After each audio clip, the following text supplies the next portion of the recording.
Masih 1 bulan lamanya sejak kasus kematian Brigadir Yosua menjadi sorotan publik, akhirnya Polri menetapkan 4 orang sebagai tersangka.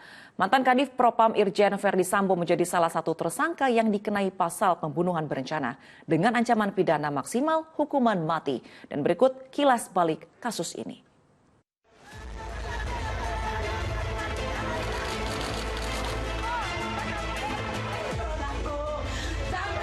Kematian Brigadir Yosua yang memiliki nama lengkap Nofriansyah Joshua Huta Barat, Jumat 8 Juli 2022 lalu, sontak menggegerkan publik setelah rekaman video suasana duka di rumah orang tuanya di Desa Sukamakmur, Kabupaten Muaro Jambi beredar luas.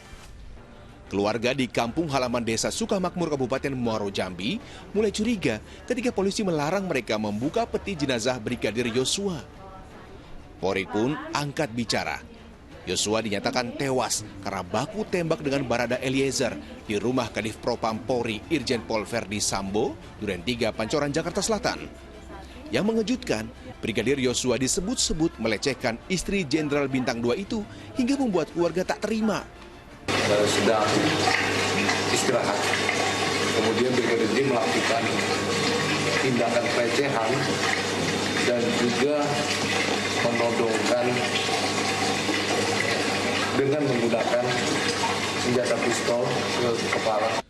Usai gelar perkara oleh polisi, kuasa hukum keluarga Brigadir Yosua membeberkan adanya sejumlah luka yang tak wajar, seperti luka sayatan hingga jeratan di leher.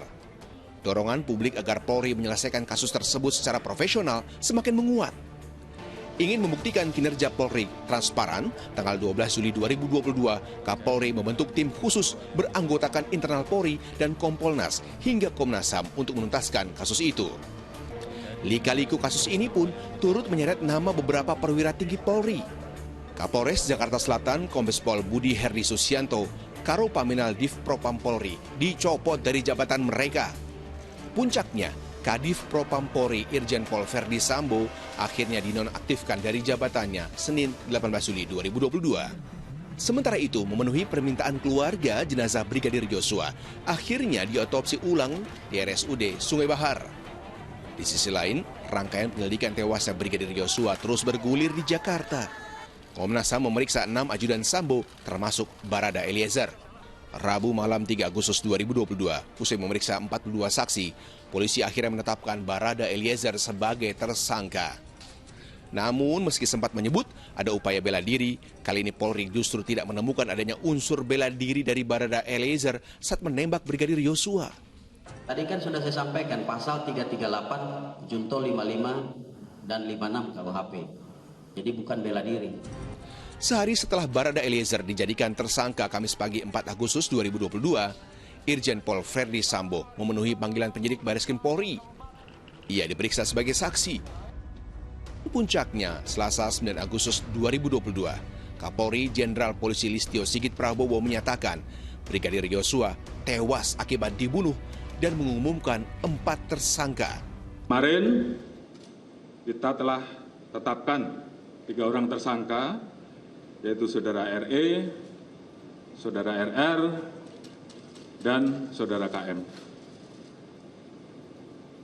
Tadi pagi dilaksanakan gelar perkara, dan tim sus telah memutuskan untuk menetapkan Saudara FS sebagai tersangka.